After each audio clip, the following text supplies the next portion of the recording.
about? So I think you've got to see it as if you're, let's say you're a Russian oligarch and you've got all the money you want at your disposal, but you might not have the sort of intellect or the means to get your case heard in court, or to shape press opinion how you want it, or to dig and get intel on your opponents. That's where you would come.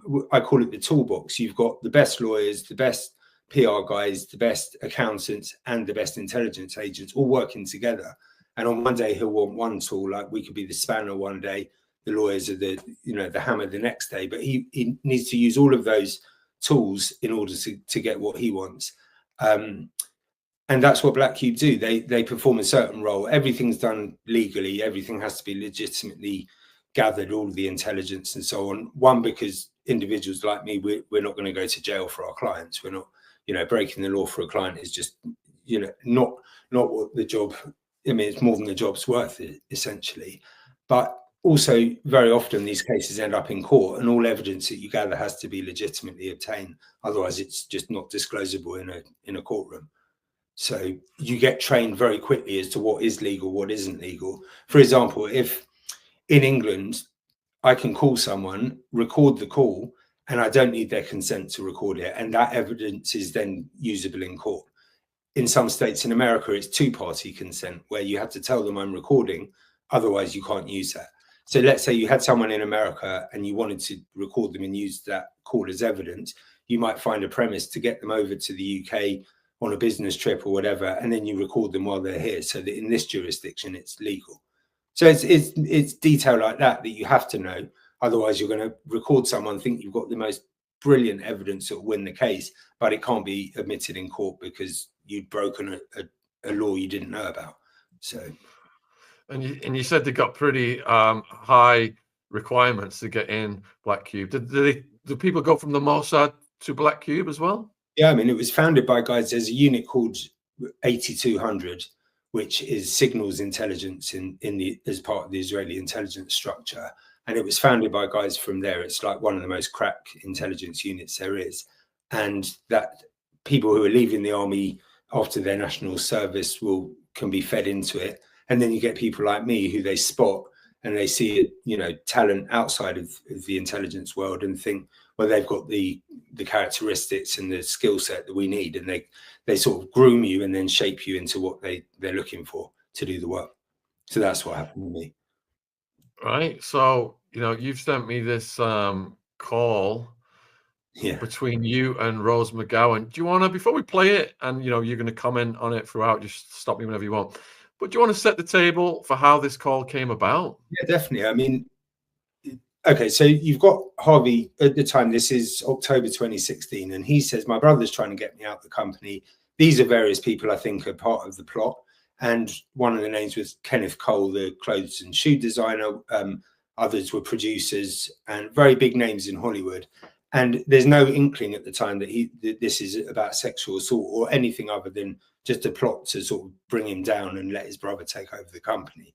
One of the first people he asked us to speak to was Rose McGowan, who was an actress, very well known. I mean, she was also famous for being half of a couple with Marilyn Manson, very media friendly, and had told people she was writing a book about her life in Hollywood. She grew up in a cult. I think it was Children of God. She'd escaped the cult. She'd gone to Hollywood, and she said she had various things she wanted to expose. And Harvey had picked up that she was going to accuse him of all kinds of assaults against her, whether physical or sexual and so on. So obviously I am told, go and try and speak to Rose and find out what she's planning on saying in her book, who's she talking to, who's her agent, what are they planning to say? Because even if Harvey can't stop this book coming out, he wants to be forewarned as to what is coming, so he can tell his lawyers and they can get injunctions or whatever they need to do. So that was the background. I went to her agent and publicist, said I'm a journalist, which I am, doing a story about life in Hollywood, and I want to talk to Rose about. I obviously don't mention Harvey because that would tip her off. I just say I'd love to interview her about her life and times and what she's comfortable talking about to a journalist. that's her first mistake. That's her publicist's first mistake. If any journalist came to me and said they wanted to talk about my life and times, which obviously you're doing now, but we know one another, you know, you want to do a background check. You want to verify who they are. Have they got any links that might give you cause for concern? They didn't do that, even though she's a very high profile Hollywood actress. And what you're going to hear shows what happens when you don't, you know, do your checks before you just talk to a random stranger who appears in your life. So yeah, that's the background. Okay, folks. So it's quite a long call. Sorry, I was just going to say, if anyone listening to it, obviously I'm careful not to lead her onto Weinstein, because that would still tip her off. But when she gets onto the subject, you'll hear, if you're thinking as an agent, which I was, you're thinking, well, why is he dwelling on that? Or why does he say this? Because I'm trying to glean information legally that I can feed back to Harvey and his lawyers so they know what she's planning to say. Wow. All right. So it's quite a long call. It's over an hour. So, and if at any moment you want me to just pause it and you can insert some commentary, you just let me know, Seth. No, and likewise, if there's anything if you want to stop it and say, well, why did you say this? Or what did that make you think or lead on to? Do feel free. I know this call very well, as you can imagine. Yeah, and viewers, if you've got any questions, just put them in the chat. And like I said, the link to Seth's company is in the description box. So here we go. Get ready. I was quite surprised listening to this.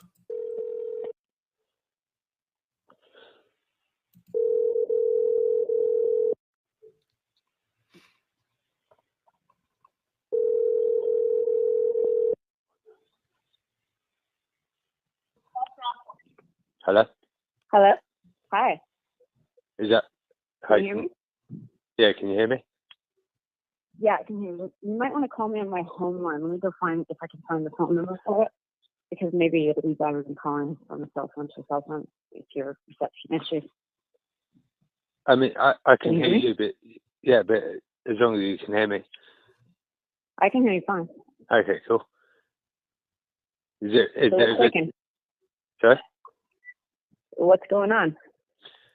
No, I'm just freezing outside my parents' farm. Everyone's asleep, and yeah, and just. So you have to talk outside?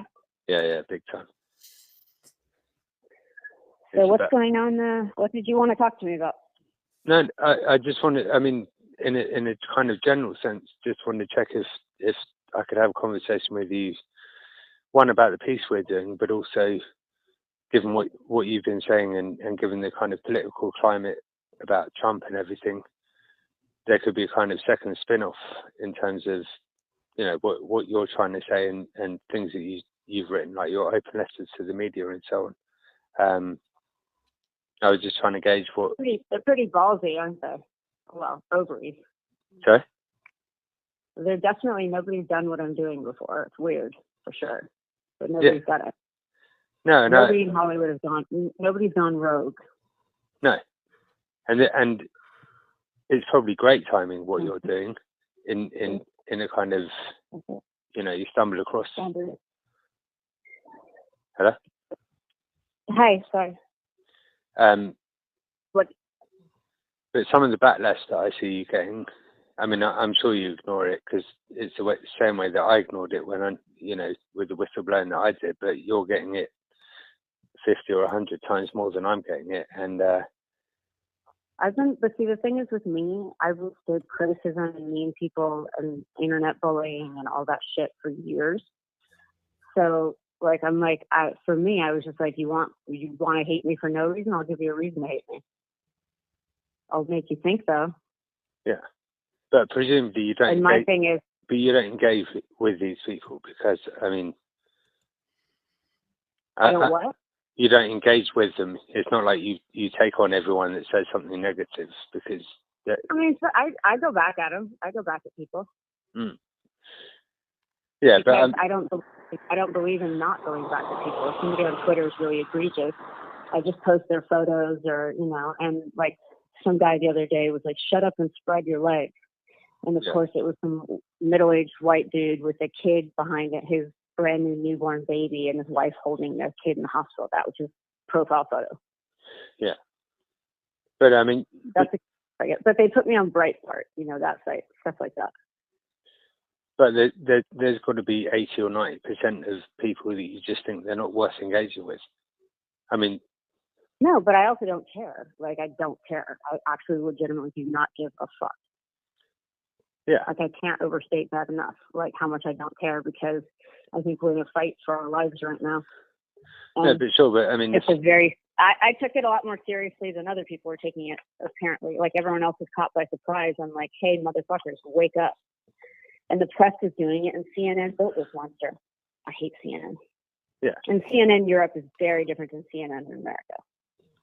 Yeah. CNN in America is like for idiots with like screens, like different boxes on the screen and tickers, and like it's just so tacky. And they were just so excited by women, you know. And Hillary couldn't survive 30 years of hatred for women against her for daring to live a big life, and 30 years of deification of a loser who has baked gold. But do you ever see? Do you know the Daily Mail in England? What? Oh, yeah, of course.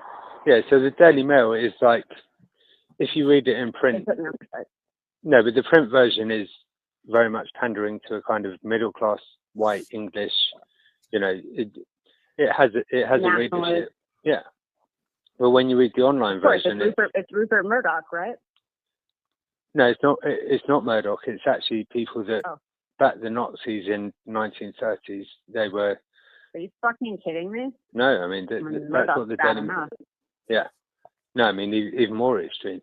I mean he wasn't around to back the Nazis or not, but I mean this was Lord Rothermere, who was, you know, in 1920s 30s England, there was a whole movement to support, you know, the Nazis and what they were doing and so on, and you know, you and I can't relate to it, but people back then were thinking, you know, should we appease the Germans and should we be on the side of the fascists? And now they talk about, you know, we're not interested in it. We're all about the kind of middle ground. But if you read the Daily Mail online, it's a very different beast from what you read when you read it in print. It's a very different beast. Yeah. Right. And it's bad enough online. Jesus. Online, it's just insane. Online, it's all about clickbait on the one hand, but it's also about very much telling a, you know, they've got female writers telling you that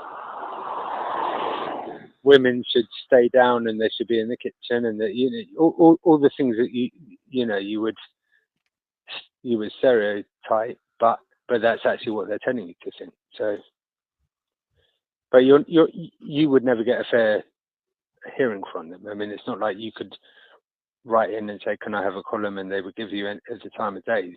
It's all about. No, but I don't really know. No, of course. So what is it you exactly want from me? Well, I mean, what we started off doing was. I don't know what your piece is about, your other piece, the piece you've been working on. I know it's about Hollywood and misogyny or something. That's all I've been told. No, sure. I mean, originally we came through your publisher at HarperCollins, and right. I mean, generally we're looking to do a snapshot of what life is like in 2016, 17 for people in Hollywood, and that could cover anyone from set designers and, you know, people on the ground level all the way up to executive level. But then in the last sort of 2 to 4 weeks, given the climate with Trump and given the climate with, you know, the sort of women's resistance, there's a kind of spin-off piece, and especially in your case where, you know, someone as outspoken as you and talking about things we're talking about, and given how timely it is, it'd be amazing to talk to you just about, you know, the kind of things that you're saying when you write an open letter to the media, and, you know, obviously it gets put out on Twitter and it gets put out in social media, but actually what you're trying to achieve and what you're trying to, who you're trying to relate to, and, you know, it's a movable feast, because 3 weeks ago, presumably, you wouldn't have got the same reaction as you'd get now, because given what's happened with Trump. No, 2 months ago or 3 months ago when I put that open media letter out. And what I did was I didn't just release it on Twitter. Like, I have a publicist only for my film that I directed. Yeah. Because I realized a personal publicist was a creepy idea. Why do I want someone to publicize myself? That's creepy. I don't want that. That's weird. It's another thing they tell you need in Hollywood, which you absolutely don't really. But it's something that like I knew I was going to take it on the chin. Yeah. You know, from people, all that shit. But I was like, I'm right. I don't care what you say. I'm right. And I know I'm right. And you're doing this. And I want you to, like, they did try to reverse course a little bit after that. They honestly did. I could see it. There was a shift, but it was too little too late. And they're too stupid. And they don't know how to resist. And they don't want to because they're all weak. They're the same weak men. Yeah. They're all weak men. And people say people, but it's not people because they're not in a position of power. So ergo, it has to be men. I mean, one can do the deduction. Yeah. But at the same time, you're in a position to sort of deduct what, you know, the kind of people you're talking to and why they're doing what they're doing and why they wouldn't stand up to this. I've lived around them. I know these people. Like when people are like, we need to understand them. I'm like, no, I don't. I understand them very well. I know who they are. They're not that deep. It's not hard to understand them. What you see is really what you're getting. No, but I'm just coming at this from, in your case, from the last sort of 4 to 6 weeks, and obviously my researcher gives me your details and says, you know, it'd be great to speak to you about your experience of Hollywood. So do you have specific questions, or is it like a free-flowing conversation that you want to do? Well, I mean, there's two sides to it. Obviously, we're doing a bigger piece on Hollywood and what life is like for anyone in 2016, 17. So right. It's people, and we've spoken to loads of people who are positive about their experiences and loads of people who've had the most awful experiences. And it's not for us to judge and say, you know, this person accused that person of X. We're just trying to kind of weigh up what is life like in Hollywood for anyone from the life is disgusting. Life is disgusting here. It's a beautiful sickness. This place is fucked up. It's a weird bubble. It's a sick bubble, and they're putting out thought for the world. This is who people mirror. There's a 2-year-old boy I saw on Facebook, and people thought it was cute that in some video he was boxing like Rocky. He was in front of the television doing all of his moves.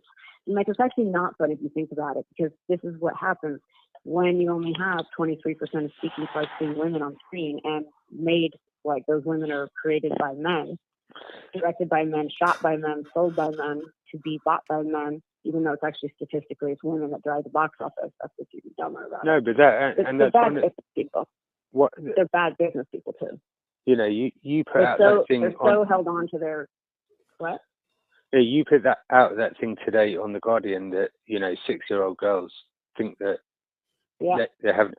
And then my wife said to me, and she comes, I don't know if I texted you about her, but she's, you know, a civil liberties lawyer. And she said to me, completely from a different perspective, she was like, I cannot believe that that's how girls think. You know, we've got a 3-year-old daughter and another boy on the way, and we, you know. Well, imagine every time your daughter goes to get the shot. That's a good little girl, or even your boy. That's a good tough man. You didn't cry. You didn't cry. Or, oh, he's only hitting you, little girl, because he likes you. He's only hitting you. The most fucked up thing. That starts at age 2. The shit gets ingrained hard. Yeah, so you talk to a kid now, and like a child now, if you say to them, draw a picture of a doctor, a firefighter, and a policeman, they're all going to be men. And then if you say draw a nurse, it's going to be a woman, and then and you know the same thing. I mean, that's the whole thing. It's like your stereotype from. No, it's fairly indoctrinated. It's deeply indoctrinated, and definitely, you know, I think people don't realize how much damage Hollywood does. How much, you know, people complain. People think I complain about because I want to direct more or something. I'm like, no, dude, I'm trying to change the fucking world. But I mean. Hollywood can burn down for all I care. But do you know Frozen? Have you seen Frozen? No, I haven't. You know, the massive Disney kind of angel. Yeah, I know what it is. Yeah, and like my wife's a civil liberties lawyer. I've been, you know, left-wing sort of Guardian writer for years, and all my daughter wants to do is dress in the Frozen dress, and it's not that she doesn't understand anything, but it's indoctrinated from the age of 1.5 to 2.5, 3, and that's it. Right, but what's interesting is that they take all this care with animated films, and then like the kid turns 10 or 11, and then they can be as dumb as they want. Yeah. But then with adult films, you can be really just stupid, or like young adult films, egregiously stupid. I mean, look at like these movies are all fucked up. I mean, it's these, and when I say it's a cult of thought here, it's a cult of non-thought, but it's the guys that have a stranglehold on this industry.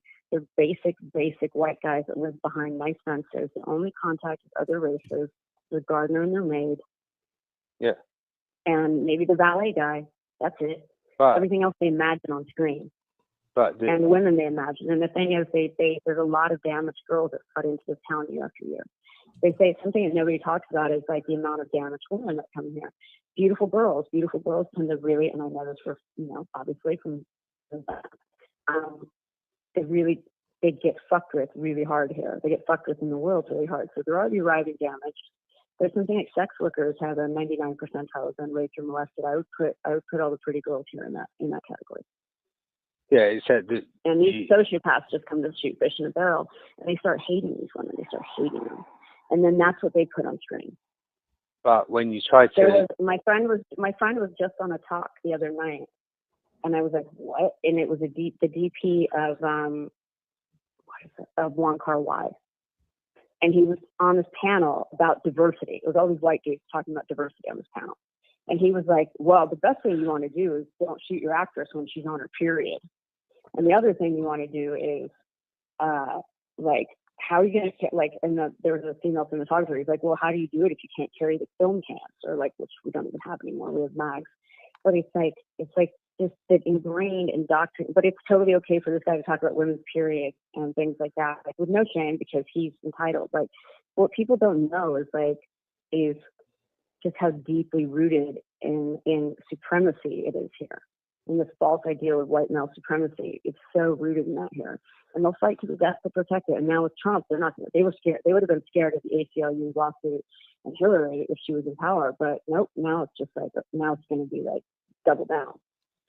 We don't have to do fucking anything. That's why I think women should start their own Hollywood. I don't understand why we have to play by the system. You know the rules of the system. Do your own. Build your own. Fuck this shit. No, sure, but at the same time, there's people.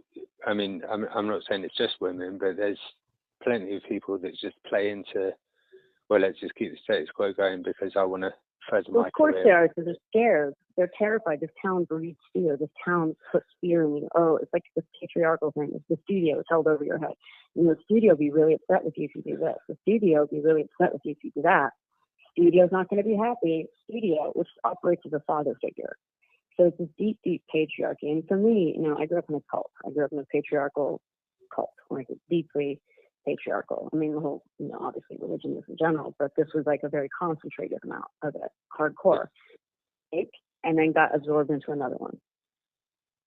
Yeah. And I made it out alive. Very few people ever. This town is paved on women's bodies. Yeah, and that's what I got. I mean, in our bigger story where we're just talking to people about life in 2017 in Hollywood, you get that, and you get lots of people who say, "Oh no, I love it," and you wonder, do you really love it, or is it just it furthers your career? You're not talking about the bigger political picture. You're just talking about, what it does to you. Yeah, they don't think past that, and women here are trained to help men, not other women. Yeah. But then, very much indoctrinated into the system. They do not help other women. Yeah, but then when you put out a call to arms, I see the backlash that you get, and I just think, well, basically, I'm who else is doing it? I just have to do this because I know I'm reaching people. I might not be reaching these dipshits, but I don't really care about them. Some interviewer asked me if I was persona non grata in Hollywood, and I was like, no, they're persona non grata with me. Yeah. I get a say too. Yeah. Is that you know what I mean? They don't control my existence. The thing is, I have a lot of interest in the business interest and a lot of things that I do that are not based in Hollywood or about Hollywood at all. And I fought really hard to survive, and it was a fight. It was a fight for my life. But then, I spent 17 years being other people. Every day I was somebody else other than myself. And I was a two-dimensional idea of what a woman could be. And I was like, fuck this shit. And I hated it, and I never liked it. And I was discovered 2 weeks after my boyfriend was murdered. So I never adapted to it, and I never felt or loved for it. But I love cinema, and I hate what they do in cinema. That I feel like I need to say. So I'm just going to pause it here, Seth, and get your thoughts on it so far. I mean, I'd be interested in your take on it, because what it's just really taken me back to is there is no better actor than an agent in the middle of a mission like this, whatever the target, whether it's Rose McGowan, whether it's some businessman in Kazakhstan, it doesn't matter. You literally, I think you've got one take. It's not like you can repeat the scene over and over until you get it right. And mirroring is one of the most key parts of the game. So I'm talking absolute nonsense because she's talking absolute nonsense, and there's nothing is going to reach her. Like, because remember, I know what my aim is. No one cares about any of these rants that she's going on about Hollywood is paved with the bodies of women, and she may have some deeper political point, but that's not why I'm there to ascertain. I want to know what she's saying about my client and who she's saying it to, and how do we prepare ourselves on the back of the information I get. And you just have to listen to absolute drivel, basically, whether it's her or anyone else.